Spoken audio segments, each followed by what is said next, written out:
Well, good afternoon and thanks once again for joining us for this daily update. My name's Dougal Saunders, joined today by the Western New South Wales Local Health District Chief Executive Scott McLaughlin, Assistant Commissioner and Commander of the Western Region for the New South Wales Police Force, Jeff McKechnie, and also joined today by Dr Ivy Chua, who's one of our local GPs, who's also been the face of the vaccinations across many TV networks over the past few months. And Dr Chua is here today to talk to us about what she's seeing, the vaccination difference, I guess, it's making in people's lives and how many people she's seeing as a GP, and talk about some of those maybe hesitancies and ways of encouraging more people to get vaccinated. Up until 8 o'clock last night, 29 new cases across the local health district, 18 of those in Dubbo, 3 of those at Burke, Narromine and Blaney LGAs both have 2 cases, 1 case for Bathurst LGA, Mid-Western LGA, Orange LGA, and there has been one listed for Walgett, although we're just confirming that that is not actually in Walgett now, so that will be removed out of Walgett, just investigating where that case is actually based. It was reported as being in Walgett. We've just had clarification that isn't the case, but the total remains at 29 for the health district at the moment. Far west, another 3 new cases located at Wilcannia. So the health district total, there has been a bit of movement around with numbers, but 630 at this point. Dubbo standing at 477 cases. From the 29 new cases today, we know that 6 have been infectious in the community. That includes in the LGAs of Dubbo, Bathurst, Blaney, Orange, Narromine, and also that other case that's been active that has been listed at Walgett. Investigations, as I say, as to where that case has actually been, but believed to be infectious in the community. Scott will have some more details on the linkages between those cases and also some extra sewage detection which has come forward from recent testing. Only around 3,700 tests done in the region over the past 24 hours. Again, that's a pretty low number. We're again asking you to come forward with even the mildest of symptoms. We're also asking you to come forward if you have any concerns. And look, there's been a fairly large increase in the venues of concern overnight, so quite a few venues listed in places like Dubbo and Bathurst, also Mudgee, Parks, Narromine and Wellington. So for anyone that has any concerns about being at those venues or being in contact with somebody else who's been at those venues, we do need you to come forward for testing. We do need to see that testing rate lifted, as we've talked about many times in recent days. The good news around testing at the moment is it's very quick and easy. It's literally a 10-minute wait for just about anywhere you're going to, and results are back really within 24 hours max, it seems, at the moment. So it's not going to be a laborious wait. We understand that has caused some problems at the moment. Now is the time to come forward and you will be done very quickly. Dr Chua, as I mentioned, is here to talk a bit about vaccinations, but look, some up-to-date figures on vaccination rates for our Western region that I thought I'd share with you this morning just quickly. And all of these are as of a couple of days ago, so literally August 30. Bathurst Regional Council area, first dose 60.2%, second dose 31.7%, Brewarrina 61.7%, 28.1%, Coonamble 73.6% and 31.4%, Dubbo at 69% and 26.3%, Forbes at 63% and 29.9%, Gilgandra 62.4% and 17%, Mid-Western's a bit low, 51.2% and 26.6%, Narromine 69.5% and 21%, Orange 69.6% and 39.7%, Parks at 66.5% and 25.1%, Warren's up to 71% first dose and 26.6% second, and Walgett at 62.9% first and 19.3% second. Obviously, with our clinics moving through the region, those second dose numbers will increase, as will the first doses, particularly at places like Mudgee, where the clinic is currently. One of the other things that is happening, obviously, is the drive-through clinic. That's been really popular in Dubbo. Again, that is a booking-only service. The link to how to book for the drive-through vaccination clinic is on this Facebook post, or if you're not sure how to do that, just do a search for Dubbo Drive-Through Vaccination Clinic and it'll pop up. Very easy to do. You fill in a form, you get a text message back at some point with both your first and your second appointment. That's going really well. 7 days a week, encouraging people to keep an eye on that.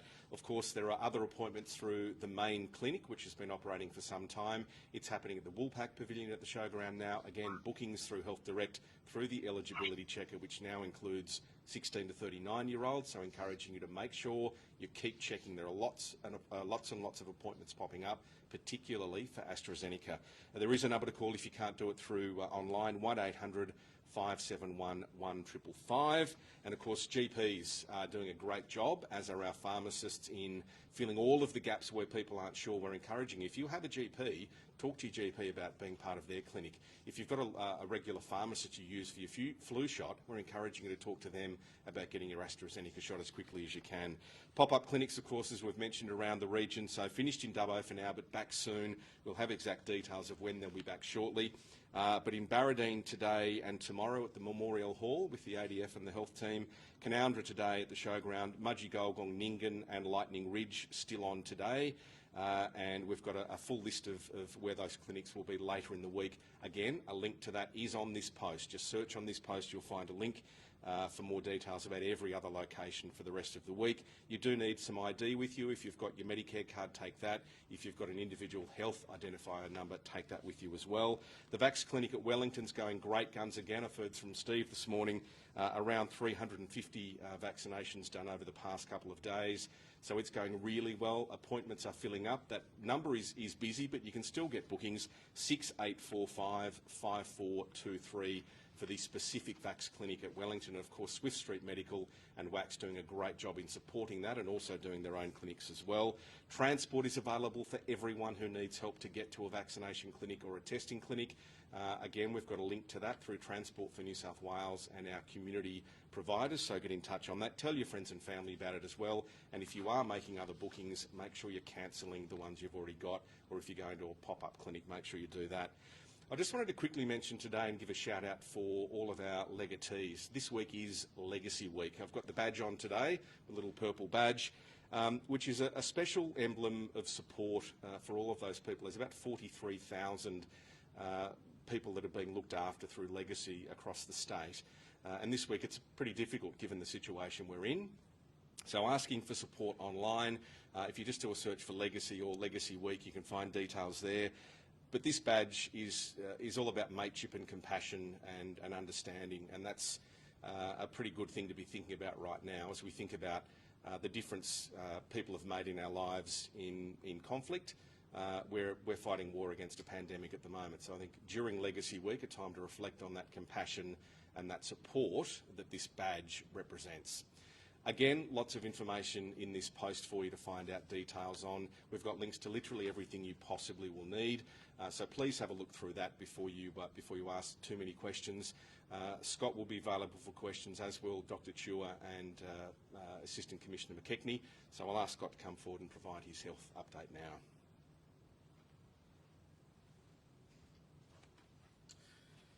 Thanks, Dougal. Good afternoon, everybody. Well, we've seen a drop in the numbers slightly from the last couple of days. But I'm going to say that this isn't a time for us to relax or be reassured that things are decreasing. We know that it was only a couple of days ago on Sunday we saw case numbers of 25, and so please don't let the numbers dictate how you behave and how we all keep each other safe. It's time for us to continue to be really cautious and concerned about the ongoing potential for COVID to spread around our communities. We know that a lot of the people that have been infectious in our communities didn't know that they had COVID at the time. It wasn't something that they did intentionally, and so a lot of people I know are feeling really concerned about the risk that is out there. This is time for us to all come together, do it virtually, help people stay apart, and stay at home wherever possible. We are seeing more and more of the cases that are in-home contacts that are seeing the connections and spread within homes, but still a cause to be really focused and attentive to the risk in our region. So in the last 24 hours up to 8 p.m, we saw 29 new cases identified. That does take us to 630 cases. I'll come back and comment a bit more about that in a second. No new deaths in the region through that period. So of the new cases, 18 in Dubbo, and a significant number of those were in-home contacts and in isolation. Burke, all cases in that local government area were in Angonia, the community to the north of Burke. Blaney 2 cases, Narromine 2 cases, and 1 each at Bathurst, Mudgee, Orange and Walgett. As you heard from Dougal, that case in Walgett isn't in Walgett at the moment. Overnight we've had a new case, 2 cases identified that are normally residents of Peak Hill, where investigations are still underway, and we don't expect that couple are in Peak Hill at the moment. So out of our total 29 new cases, we've got 9 where we've definitely got links to either household contacts, 6 of those, or links to a known cluster, 3 of those. We've got 20 cases that are still under investigation. I want to have a huge shout out to our public health teams and all of our contact tracers doing work 24/7 to try and help us get in front of the information in these. We know that 13 were infectious in the community, so a time right across the whole of the region for us to be on guard. We know that COVID can be creeping around any of our communities any day of the week. Out of our total case number, a growing number again of people over the age of 70, 16 aged over 70, 85% are still under 50 and 39% under 20. And around 66% of our total cases are Aboriginal descent. Sewage testing, we have seen concerningly 2 new locations come up where we don't have cases and they haven't had a sewage test, at least for some time. Molong, a test that was taken on the 30th of August, and Warren, again a test that was taken on the 30th of August. So I can ask everyone from both Molong and Warren and the surrounding communities to be really on guard. Come and get tested if you've got any signs and symptoms, however mild, any concerns. Please, it's also time to take all of the precautions that we know are crucial to us keeping each other safe. Testing yesterday saw a bit of a drop to around 3,600 from the 40 to 400 the day before. A couple of areas of real attention. Orange dropped yesterday down to 408, so I can please encourage the community of Orange. There have been people infectious in the community, and so I really would encourage people in Mudgee to come and get tested if you've got any signs and symptoms.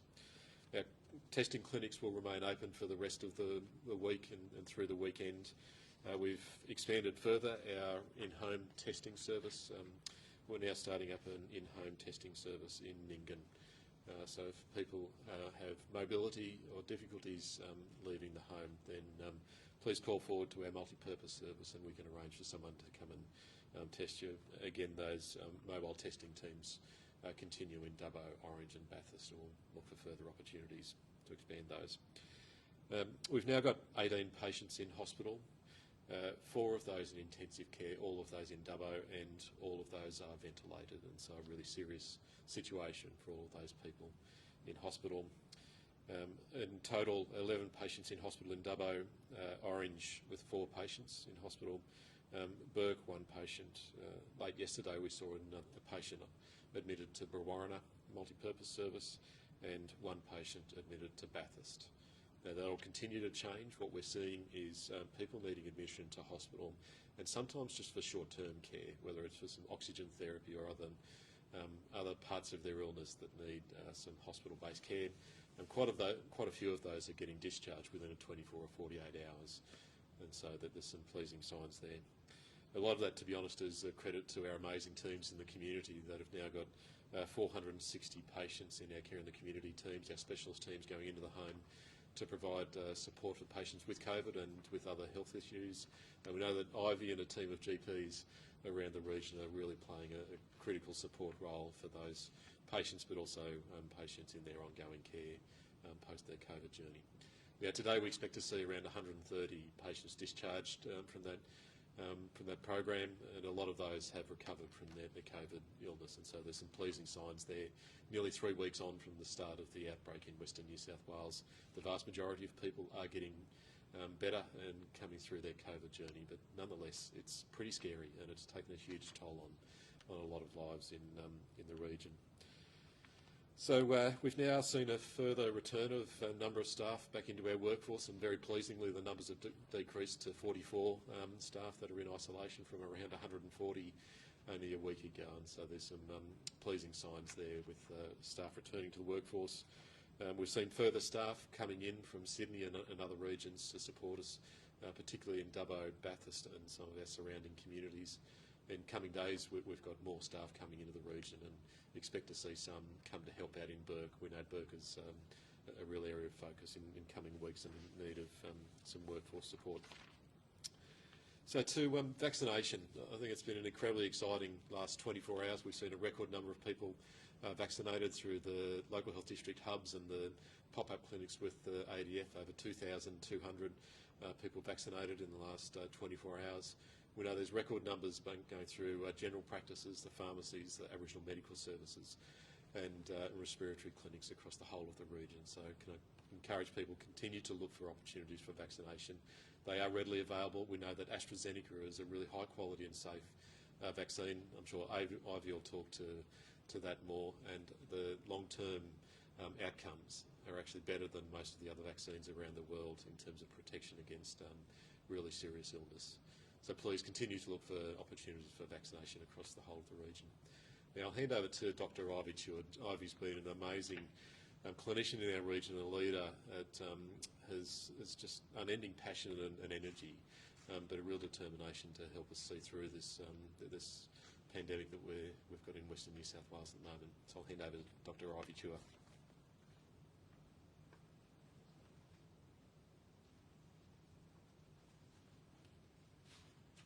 Thank you for having me as part of today's conference. I'd just like to start by acknowledging the traditional owners of the lands on which we meet and pay my respects to elders past, present and emerging. I've been a GP in Dubbo now for 19 years and the Western New South Wales community is very dear to my heart. And what has unfolded over these past 3 weeks with the Delta strain of the virus coming to our communities has been very worrying indeed for our medical community. What we know from the experience of the Delta virus in New South Wales is that it is very contagious, so much so that if someone in a house catches the Delta virus, in most cases the rest of the people in that household will also catch the virus. Around 1 in 25 people will get very sick with the virus, and sick enough that they need to then go into hospital. And we're seeing about 1 in 4 people in New South Wales who get left with a longer term problem following the COVID infection in the first couple of weeks. And that might be fatigue, it might be shortness of breath, headaches, a whole myriad of other symptoms that have now been reported, lasting 3 months, 6 months or longer after a COVID infection. And we're calling that long COVID, and that needs a lot of our attention going on forward. So these are the real facts and figures.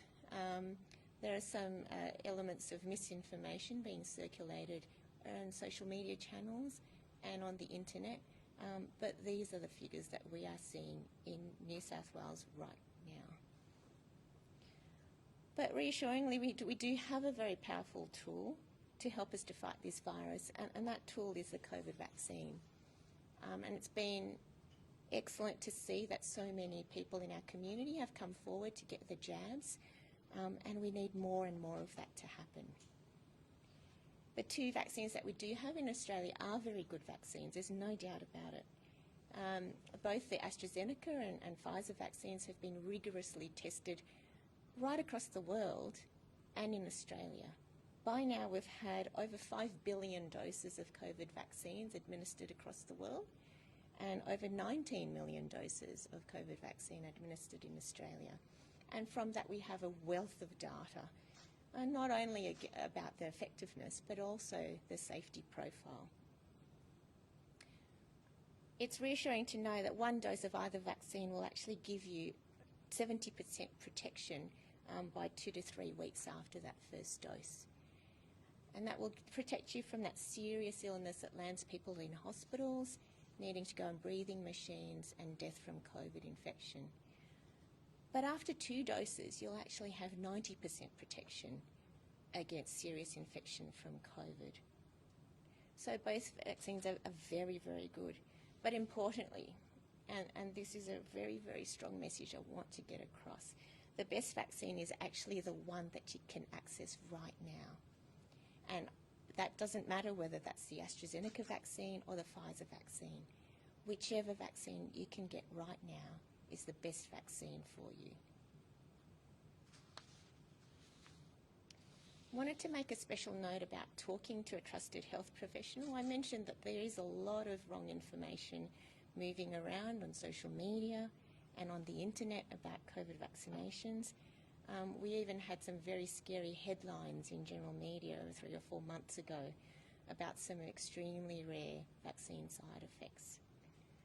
But when the vaccine trials were completed late last year, and our TGA were in the process of providing approval for the vaccinations in Australia, I can say for one, I spent hours and hours trawling through the clinical trials material, the research findings, level and a state level, about the vaccines, and from there was able to make a decision as to whether this was something that I needed to have, my family needed to have, my patients needed to have. And I can say with 100% certainty that we've got very good vaccines here, but all your own GPs would have gone through exactly the same process in trawling through that information and making sure that they've got the correct information to pass on to you.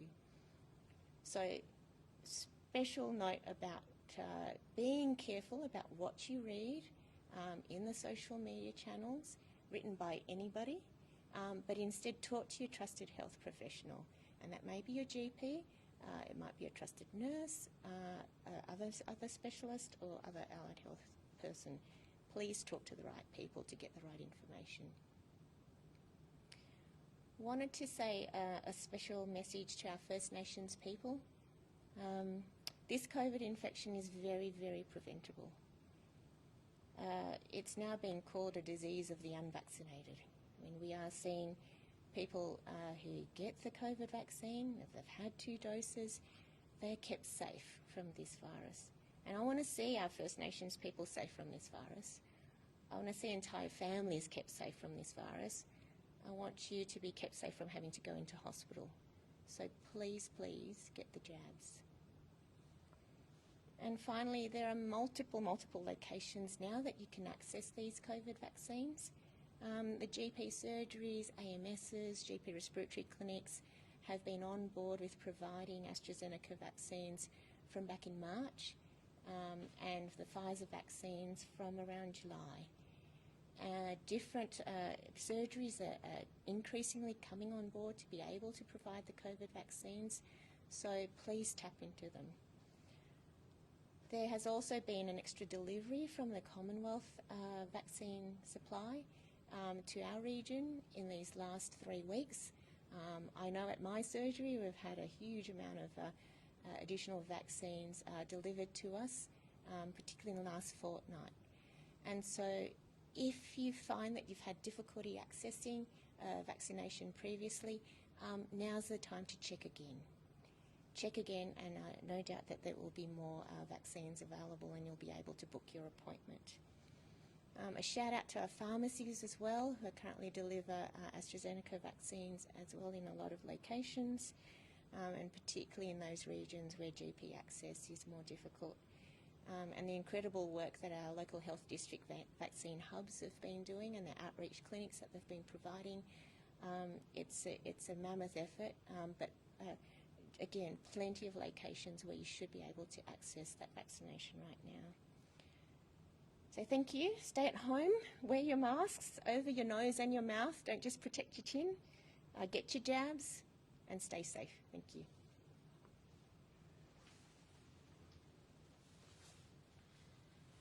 Well, thank you, Doctor. Not sure you need to hear from me too much after that. But just from a policing perspective, this afternoon, a quiet night across the region, thankfully, in terms of the number of infringements issued.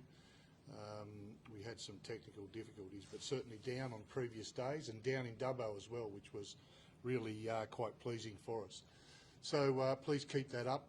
We need people to stay at home and comply with all of those current health rules that are aimed at keeping us safe.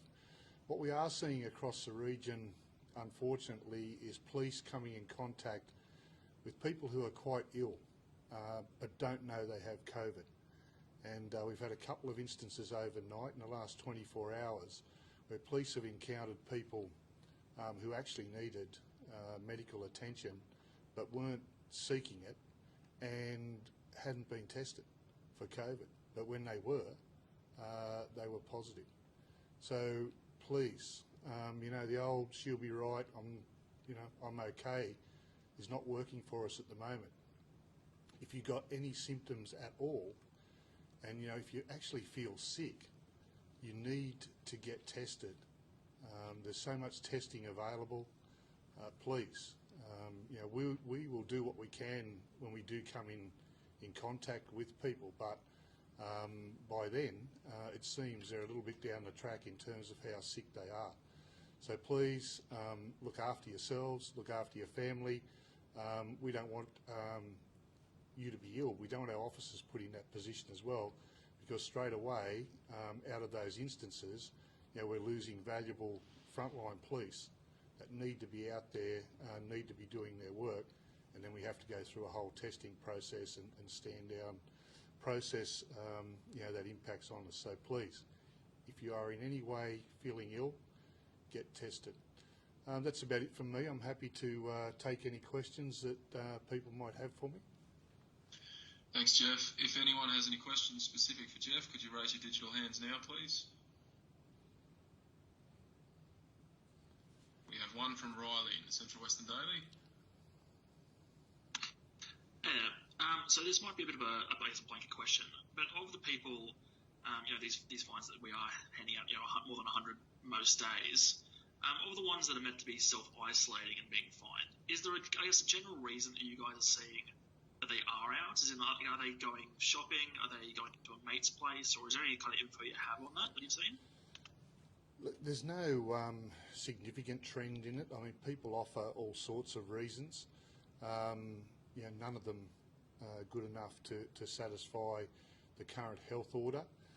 One problem we are identifying is certainly people looking for other illicit substances, in terms of prohibited drugs in particular. We are picking up a number of people moving around involved in the drug supply type activities and drug possession. But again, not huge numbers, but certainly numbers. Visiting family, visiting friends, just that stuff that really can be totally avoided. Cool. Yeah, that's all good from me. Cool. Thanks, Riley. Does anyone else have anything for Jeff? No. Here's the answer is no. Thanks very much, Jeff. Bring Dougal forward. If anyone has any questions for Dougal because they raised their hand, we have one from Emily Wheeler at the Daily Liberal. Hello, Dougal. Can I just get you to reiterate that in regards to the amount of time taken for test results to come back, whilst there are undoubtedly delays for a number of people, what is the average waiting time? I mean, for every delay, there's also a number of people who are getting their results back quite quickly by the sounds of it. Yeah, thanks, Emily. And look, I guess that's the point. There is two sides to every story. Probably in the last week, we've seen most of the delays that had been happening completely, I think, eliminated by now. The average wait time now, I think, would be around that 24-hour period. That is, I guess, a result of the fact that we're doing far less tests. But there's also been a real effort put on to getting that turnaround happening far more quickly. And look, we haven't got as many people affected, staff that is, from pathology labs being affected by isolation as well. So when you put all of that together, lower testing rates, we have lots of ability to make sure those tests are returned far more quickly. Yes, there certainly was an issue for a week or two there where there was literally taking 5 or 6 days in some cases. That was unacceptable. We're well aware of that, but there's been a lot of work done to make sure that sort of scenario doesn't happen again. There's been a lot more equipment that's being worked on to get to our regional areas and make sure there are really fast turnarounds. And I would say the average result now is 24 hours. Great, thank you. And just lastly, on testing numbers, I mean, you and Scott are up every day telling people testing numbers have been down, I think most days this week, if not more. what more can we say? I guess what would you say to the community in Dubbo that we're not going to get out of this? We know there's people infectious in the community. Please come and get tested. Yeah, look, it's a fairly simple equation that we talk about. There's two strands to it. One is testing and isolating and staying at home. The other is vaccination rates. And I read out some of the figures today. We've had a really good take-up of vaccination for the first dose, and the second dose will increase as those clinics move around and more people are looking to access vaccination through their GPs and pharmacists and any way they can now. So that's great. The other side is, though, that we need to stabilise the numbers. I mean, if numbers keep going up, it's very hard to say, well, we can throw the doors open again. We need the numbers to plateau and to start coming back in the other direction before really there's an opportunity to have some flexibility in our lives again. So part of that is around making sure we test and find those cases as quickly as possible, because the sooner we can identify it, the sooner we can isolate the person and make sure that community spread doesn't happen. It's simple maths when you look at it that way. If you are feeling at all ill, sick, slightly off, you have to get tested. If you've been at a venue of concern or know somebody that's in your life that you're dealing with regularly that's been at a venue of concern, do the right thing. There is plenty of opportunity. Literally, you're lining up for 10 minutes now most of the time to get a test. It's back within 24 hours. Happy days, you move on, hopefully. But if you're positive, at least you've done the right thing to say, well, you're now aware and you can quickly find out the other contact you've had, because until we can get that message through, the numbers feel like they will keep rolling until we can hit that point where everyone is doing everything each individual can to stop it. Then we're facing that inevitable scenario of rolling numbers every day. Thanks, Em. Thanks, Dougal. Does anyone else have a question for Dougal? Doesn't appear so. No, Thanks very much. Bring Dr. Chua forward. If anyone has any questions for Dr. Chua, could you please raise your digital hands? None coming through at the moment. Let's just give it one more second. Doesn't appear so. Thank you very much, Dr. Chua. Bring Scott forward and we'll roll through everyone one by one. Starting with Emily from the Daily Liberal.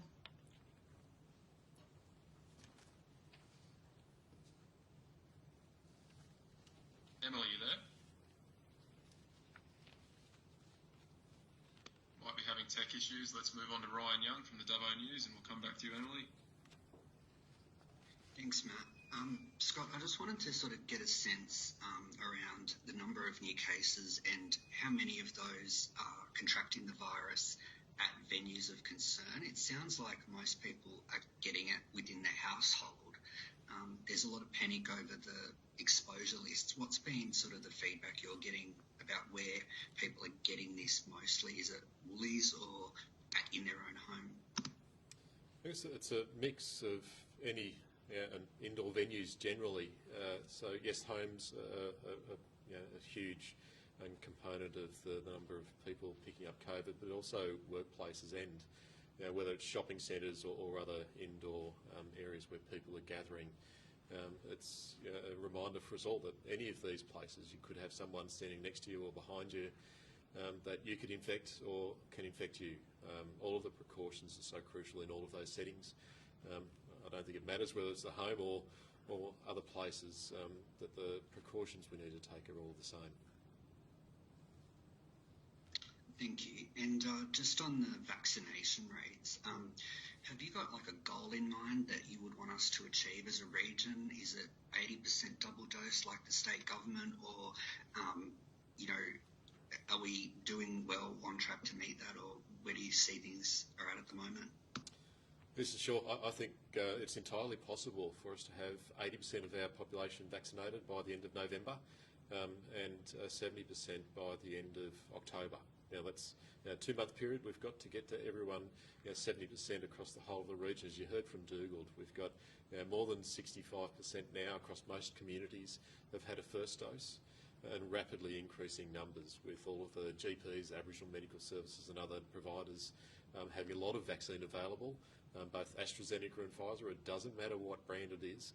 What matters is you get that in your arm as quickly as possible. And so I think it's entirely possible for us to come together. Let's all get vaccinated as quickly as we can. Thank you. Thanks, Ryan. Xanthi from ABC Western Plains. Hi, Mr. McLaughlin. Look, I'm just wondering if you expect to ever really at this point get on top of this through compliance. Do you expect the community to be doing the right thing enough so that we get on top of this, or is it now at a point where it's really just up to vaccination rates? So I think what we're seeing is the real benefit of the stay-at-home orders and the lockdown, of people not moving around. What we know is COVID, if left to spread in the community normally, will increase twofold every 3 days. Now, we're not seeing that in Western New South Wales. We've seen a plateauing of the numbers for the last couple of weeks, but still some concerning levels of people in the community infectious. And so I'd expect we're going to continue to see that. What we can do about that is do all of the things that we know are going to keep us safe. Don't go out unless you're absolutely necessary. If you do go out, if you're infectious or if you've got any signs and symptoms, however mild, go and get tested before you do anything. Don't walk into the shopping centre with a sniffly nose or a scratchy throat or any of those type of things. So I think that those will be the things that will keep us in good stead. What I think we are preparing for, though, in the future is a world of COVID continuing to be in our community. Now, what's critical at the moment is getting vaccinated, and so it will help us stop people getting really crook, and it will help slow the spread of COVID into the future. I think across all of our communities we do need to assume that we've got people in every community that could be infectious today, and so the next couple of weeks are going to be crucial for us, stopping that spread any further and getting on top of it, and particularly getting jabs into arms to stop people getting crook. And the other thing is, that do you expect case numbers to jump? We saw protests take place all the way from places like Inverell to Bathurst yesterday. Case numbers post-protest in Sydney jumped significantly. Do you expect that to occur in this region? Oh, honestly, it scares the hell out of me that the people wandering around without a mask on, thinking that it's okay, but knowing that they could be infectious, are just idiotic. I just don't understand why people would think that it's okay to do those things. It's a total disregard of their lives, their families' lives, and everyone around them. And so can I please just ask for a bit of calm and common sense at the moment? I know it's tough with the stay-at-home orders and people not being able to come out to do what you'd like to do. It's only a small amount of time in front of us to keep this under control. We're getting there. It's not going to ever go away in our communities, but I'm just so concerned that people taking others' lives into their hands are just going beyond ridiculous. Thank you, Mr. McLaughlin. Thanks very much, Nancy. Claudia from Prime 7 Orange. Hey, how are you? Just wondering if I could quickly follow up off the back of your answer just there. When you say it's not going to ever go away in our community, Scott, do you mean we're going to have to learn to live with the virus now as a constant thing in our lives and that everybody should just get vaccinated? I think there's a real reality for us that COVID and this Delta strain and what might come in the future is going to be with us for some time in the future. We'd love to see that not be the case. The vaccinations are absolutely intended to be the best support and protection you'll ever have to stop getting COVID, stop spreading COVID, and stop getting really crook. And so the most urgent things we can do is to get vaccinated now, stay safe while we're in this period of COVID spreading around our community while we don't have enough people vaccinated. I think we'll all need to, in the next months ahead, figure out what that future looks like. But for now, stay safe. Don't leave home unless you absolutely need to. Go and get tested as quickly as possible and get vaccinated. Thank you. And just with the number of people roaming around the streets without masks on yesterday, do you think that the case numbers are going to spike? So I think we will see in coming days spikes and increases to numbers. There's no doubt that there's still people in our community that are infectious with the things that have happened in the last 24 hours, people not having a mask on, people going out in a total disregard of other human life. I think we will see further increases and concerning days ahead. And we've received reports that a COVID-19 positive patient caught public transport transport, from Dubbo to Orange and ended up at the emergency department in recent days. Can you talk me through what actually happened here? Sure. So we became aware from a patient that came to our emergency department in Orange that they'd travelled all the way from Dubbo to Orange, knowing that they were infectious and potentially putting other lives at risk. And so, there's a matter that the police is following up at the moment. It's an incredibly concerning sign of people that are willing to leave isolation, come out knowing that they're infectious into the community and putting lives at risk every day of the week. And so can I urge everyone, at the time that if you've got COVID, I know it's a scary time, all of the supports are going to be there for you in the home and with people around you to help us through this. Please take that time to stay away from everyone. Don't put other lives at risk, and we'll help you through this time. Thanks, Claudia. Oliviana from Wynn. Hey everyone, can you hear me? Just making sure. Sure can. Yep. Great. Hey Scott, I hope you're doing well. I just have a question in regards to our frontline health workers. So the Nurses and Midwives Association released a statement saying that, our frontline health workers aren't really coping with a lot of the added pressure and demand at the moment. We know that, that they're under a lot of stress. And, we keep hearing this message that our health system can handle this, but, particularly for our regions and, that are already, struggling at the best of times, what's really being done to make sure that we're protecting our frontline workers and nurses and, what needs to be done to ensure that they're staying safe and that their families are staying safe as well. Yeah, thanks, Claudia. Well, our frontline health workers are just incredible. My hat goes off to every day of the week, coming in to care for patients across all different settings, whether it's our hospitals, our community health centres, our specialist clinics, our theatres and recovery services. Can I say thank you to all of the staff across Western New South Wales? You're absolutely incredible. We know that in coming weeks and months that there's going to be some real challenges coming our way with the growing case numbers of COVID-infected people that will need hospitalisation and intensive care. The people normally that in everyday life get crook, might have an accident, might have some coronary heart failure or respiratory illness or other illnesses come on. People will always need our healthcare settings. And so we're planning for all of those eventualities. We do know that it is going to be a challenging time in front of us to find the workforce that we're going to need. We are seeing some additional support come in from Sydney and other areas across the state. We're finding other people that are willing to come back out of retirement or from other jobs. We'll be launching a major recruitment marketing campaign to find additional staff. And so I'm confident that that will be a help. But the most crucial thing is all of our healthcare workers being protected and supported. Now, the last thing we want to see is staff not able to come to work because they're connected to a case that's been in the community or someone coming into hospital. Now, all of the protection we can provide is in place around the PPE and the things that we've found successful over the last 12 and 18 months to help protect and support our staff. But I'd say in a pretty honest and direct way that we will need extra help in managing the demand, particularly in our hospitals in coming months. We're preparing for that, but it is going to be a challenging time. Really appreciate that. Thanks, Scott. Thanks, Liviana. Andrew from Magic 87.5. Yeah, thanks, Matt. Scott, hi. We've had a couple of outbreaks in Mudgee now, especially in some fairly populated places, like especially in Coles, and we've also now had reported cases of outbreaks in a motel. Are you finding the cases in the Midwestern region are more locally acquired, or are these still cases that are being brought in by outside sources? Because obviously we have a very big kind of FIFO workforce here in the region.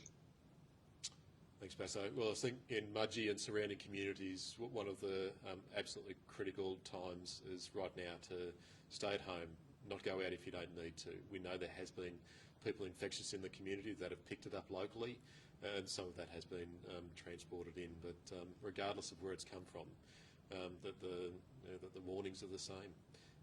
We know that people can pick up this strain of COVID with fleeting contact with other people. It might be in the service station line, it might be in Coles supermarket, it might be in the home or in other settings. Please take all precautions you can. And also, we've had great support for the first 2 days of the clinics in Mudgee and Golgong. But on the third day now, we're finding that our lines have been reduced, especially in Mudgee and Golgong today, with the new clinic coming up in Ralston. What is your message to the community, especially considering that we have active cases at the moment in our area? Get vaccinated straight away. Don't mess around for another day. This is time to get online, get on the phone and try and find a vaccination appointment, whether it's with the ADF clinics that are in Mudgee at the moment, Ralston and surrounding communities in coming weeks, or with your local GPs, pharmacies and other Aboriginal medical services where they exist. Please don't delay. The time for vaccination is now. It's been so pleasing to see everyone come out in Mudgee. I think there's been nearly over 1,000 jabs given in the last couple of days. And so thank you to everyone that's taken those steps. But please don't hesitate in the next 24 hours reaching out. Yeah, I was one of those yesterday, so thanks for your time, Scott. Thanks, Andrew. Joanna from ABC Central West. Thank you. Given that I suppose today's numbers are down, a little bit down with the number of people who have been infectious in the community, but given those numbers are tracking pretty steadily, is it time to revisit consideration of whether tighter restrictions are needed in the Western region to try to help curb the numbers? Sure, I think what we're still seeing is too many people that are infectious in the community going out and potentially spreading and creating the next cluster. And so that there's a really critical need within the current stay-at-home orders that we just observe that if you don't need to go out, don't go out. If you've got any sniffles, any signs and symptoms, please don't go out. Go and get tested. Come straight home. Those are the events that are happening right across the region that we know are the real concern for spread of COVID-19. We know that there's a lot of critical services and workplaces that are continuing to support our communities. I think they're crucial for us to maintain. The stay-at-home orders are the most important things we can observe at the moment. I know it's been some time. It might be some time into the future, but they'll be the things that will keep us safe. And with regards to the most recent case in Bathurst, are you able to give us any details? Is that another officer at the jail or is it someone within the community? And how are testing rates looking in Bathurst? Are they down or is this indicative of what's potentially circulating in Bathurst? Sorry, that's about 4 questions. Sure. So, yes, the new case in Bathurst is connected to the jail. We know that they have been infectious in the community for a short period of time, and so there's some real concern again. Another warning for the community that there's been people infectious in the community. Please, if you've got any signs and symptoms, however mild, any sniffly nose, scratchy throat, a little bit of fever, an upset stomach, please come and get tested. Don't go out of the home without going and getting tested. To everyone else in the community, any concerns that you might have, come and get tested. Mount Panorama drive-through is readily available, quick to access, and we've got very quick turnaround times for those now. Thank you. Thanks, Joanna. Lee from the Canberra Times. Sorry, Lee, I did have to mute you earlier, so if you're not able to unmute yourself now, you might have to flick me some questions and I'll get you some answers. Okay, so I'm unmuted. Can you hear me? No, you're good now. Great, thank you. Sorry about that earlier. Scott, I'm just wondering, after a few more of those vaccination rates for some of the towns Dougal listed earlier, I was wondering about places like Nyngan and Burke. How are they looking at the moment? Because Burke was looking pretty good there a week or two ago. Yes, certainly is. So there's been a lot of vaccinating going on in communities like Nyngan and Burke. I know the ADF team that was out there last week was going door to door to houses and a good vaccination pop up. So I know in a community like Burke, late last week there was 60% of people that had a first dose and 20% a second dose. Now that's a significant jump on 3 weeks prior to that, where it was 29% for first dose and only 10% for second dose. In the Bogan Shire, That's 42% for first dose and 15% for second dose, and 3 weeks prior that was only 23% and 10%. Bogan was probably one of the lower across the whole of the region, and so I know there's a lot of attention in the community at the moment to providing more and more vaccination opportunities. So please everyone, now's the time to come in and get vaccinated. If you've got a pop-up clinic coming to the town, make sure you get prepared and organised for that. The GPs, pharmacists, Aboriginal medical services and respiratory clinics have a lot of vaccine available. It doesn't matter what brand, it doesn't matter how and where you have it, please reach out immediately. Okay, and following on from that, I guess my question is how do we get a link or something to those updated vaccination rates? Because the general info available is just it's a range, and so it's hard to track how communities are going. Yeah, we're expecting in coming days to have more granular information available by local government area, and so that's still being worked on. That this is available in the last couple of days from the Commonwealth, and so we're still working on how we can make that publicly available. Okay, thank you very much. Thanks, Lee. Bradley from the Western Advocate. Hey Scott, thanks for your time. I just want to ask about Bathurst testing numbers for COVID. I know in recent days you've talked a lot about the numbers being a bit below across the whole region of where you would like them to be. I guess for somewhere like Bathurst, what kind of numbers would you like to see? What kind of figures would you like to be seeing in terms of testing daily? Sure. So yesterday we only saw 600 people come to get tested at Bathurst. It was a really concerningly low number, knowing the number of times and events where there's been people infectious in the community. So please, can I implore everyone in Bathurst, if you've got any signs and symptoms, however mild, come forward and get tested. Any concerns that you might have been in a location of concern or in contact with someone that wasn't feeling so good, please come forward and get tested.